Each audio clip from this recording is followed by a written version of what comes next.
আজ আমরা বাজার পর্যালোচনার পাশাপাশি দেখব কোন কোন প্রতিষ্ঠান হল্টেড হয়েছে এ সময়, ঊর্ধ্বমুখী প্রবণতা রয়েছে কোন শেয়ারগুলো, জানাবো 16টি কোম্পানির জাতীয় প্রতিবেদন প্রকাশ করা হয়েছে সেগুলোর খবর রয়েছে, নগদ লভ্যাংশ ঘোষণা করেছে যে 3 কোম্পানি সেই খবর, এবং মিউচুয়াল ফান্ড নিয়ে একটি খবর রয়েছে, সেই বিষয়ে আমরা টোটাল আলোচনা করব। প্রথমেই দেখে নিই বাজারে আজকের অবস্থা।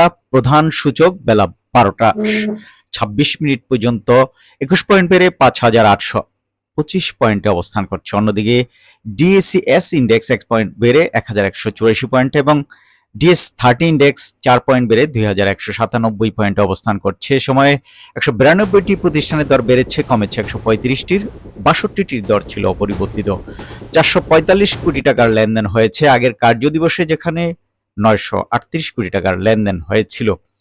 মার্জিন ঋণ নিয়ে যে বাজারে একটা অস্থিরতা বিরাজ করছিল তার কিন্তু ধীরে ধীরে কাটিয়ে উঠছে বাজার, এবং বাজারের এখন যদি গুজবে কান না দিয়ে ভালো কোম্পানিগুলো, এই মার্কেটে খারাপ কোম্পানি নিয়ে আপনারা কখনোই ভালো করতে পারবেন না, রিস্ক নিতে পারবেন, হয়তো দু একবার প্রফিট করতে পারবেন, কিন্তু এক সময় এরকম ধরা পড়বেন এই কারসাজিকারকদের চক্রে যে আপনি আর সেখান থেকে বের হতে পারবেন না, আপনার যে মূলধন সেটাই কিন্তু হারিয়ে ফেলবেন। সুতরাং এ বিষয়ে সতর্ক থাকার জন্য আহ্বান জানাচ্ছি। sharebusiness24.com কোনো শেয়ারের দর বাড়ানো কমানো বা এই ধরনের কোনো কার্যক্রমের সাপোর্ট দেয় না, বরঞ্চ বিনিয়োগকারীদের সচেতন করার জন্যই আমরা এই মেসেজগুলো দিয়ে থাকি। এবং আজ যদি লক্ষ্য করি, ব্র্যাক ব্যাংক রয়েছে, যেই প্রতিষ্ঠানগুলোর প্রতি মানুষের আস্থা রয়েছে, ফান্ডামেন্টালি যেই শেয়ারগুলো ভালো সেই শেয়ারগুলোর দিকেই দেখা যাচ্ছে আজ ঝুঁকছে। যেমন ব্র্যাক ব্যাংক রয়েছে, তারপরে বেডবিসি। প্রথমে আমরা দেখি ব্র্যাক ব্যাংক গত 6 মাসে 4.01% পজিটিভ রিটার্ন দিয়েছে বিনিয়োগকারীদের। 64 টাকা দরে আজ সর্বশেষ লেনদেন হয়েছে, আজ কিন্তু দরে বেড়েছে 0.95%। গত 3 কার্যদিবস 15 দিনে কিন্তু 3.56% পজিটিভ রিটার্ন দিয়েছে। এখনো শেয়ারটি অবমূল্যিত অবস্থায় রয়েছে 6.95। এই শেয়ারটি কিন্তু 89 টাকা পর্যন্ত উঠেছিল সাম্প্রতিক 2-3 মাসের মধ্যে। সুতরাং এই শেয়ারটির দিকে এক শ্রেণীর বিনিয়োগকারী ঝুঁকছেন। এরপর আছে ওয়ালটন হাইটেক, দেশীয় যে জায়ান্ট কোম্পানি, এই প্রতিষ্ঠানটিও কিন্তু গত 3 মাসে দেখা যাচ্ছে 5.46% পজিটিভ রিটার্ন দিয়েছে। এটা 390 টাকা 50 পয়সা ধরে আজ সর্বশেষ লেনদেন হচ্ছে। 11.29 প্রতিষ্ঠানটির পি রেশিও। ওয়ালটনের পরেই রয়েছে রিলায়েন্স ইন্স্যুরেন্স, এই প্রতিষ্ঠানটি গত 3 মাসে 39.90% পজিটিভ রিটার্ন দিয়েছে এবং 113 টাকা 60 পয়সা ধরে আজ সর্বশেষ লেনদেন হচ্ছে। P ratio 12.62। অর্থাৎ যেই শেয়ারগুলো রয়েছে প্রত্যেকটি শেয়ারই কিন্তু এখন ভালো এবং অবমূল্যিত অবস্থায় রয়েছে। সেই শেয়ারগুলোর দিকে এক শ্রেণীর যারা চতুর এবং যারা বাজার থেকে প্রফিট করে থাকে তারাই কিন্তু এই শেয়ারগুলো সংগ্রহ করছেন। এবং ব্রিটিশ আমেরিকান টোবাকো 227 টাকা ধরে আজ লেনদেন হচ্ছে এবং গত 15 দিনে দেখেন 4.18% পজিটিভ রিটার্ন দিয়েছে। 20.88 প্রতিষ্ঠানটির পি রেশিও। এই বেডবিসির পরেই রয়েছে কিন্তু রবি আজিয়াটা আজ 32 টাকা 60 পয়সা ধরে লেনদেন হচ্ছে।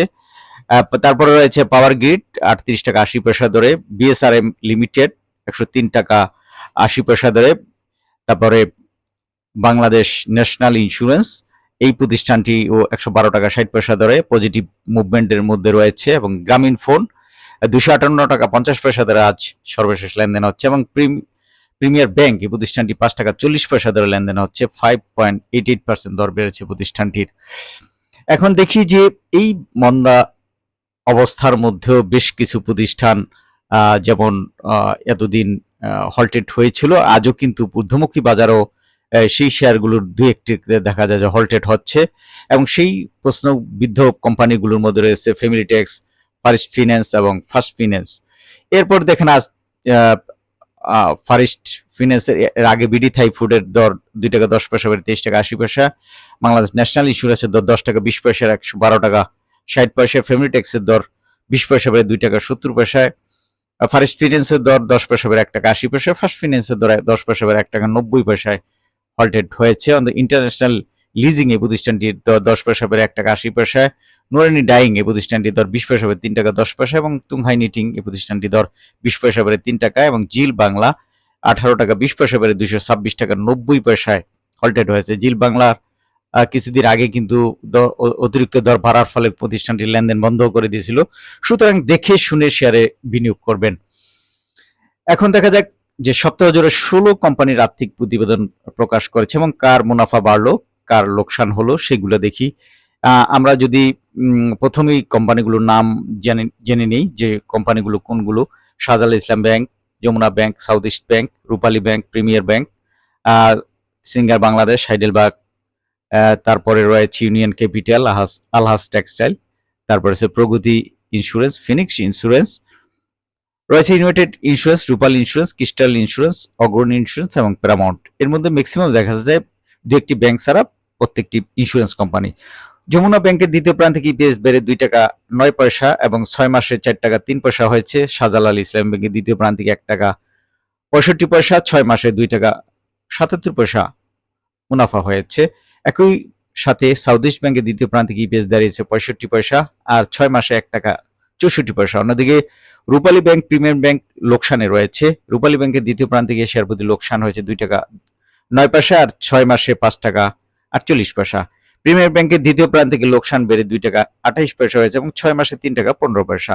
বিমা খাতে মুনাফার ধারা অব্যাহত রয়েছে। আমাদের বিশেষ করে প্রগতি ইন্স্যুরেন্সের 6 মাসে ইপিএস 3 টাকা 11 পয়সা, প্যারামাউন্টের 2 টাকা 19 পয়সা, ইউনাইটেডের 1 টাকা 99 পয়সা, ক্রিস্টাল ইন্স্যুরেন্স 1 টাকা 94 পয়সা, ফিনিক্স ইন্স্যুরেন্সের 1 টাকা 45 পয়সা, অগ্রণী ইন্স্যুরেন্সের 50 পয়সা শেয়ার প্রতি আয় হয়েছে। এসব প্রতিষ্ঠান অধিকাংশ পরিচালক যে নগদ প্রবাহ আগের বছর তুলনায় উন্নতি হয়েছে।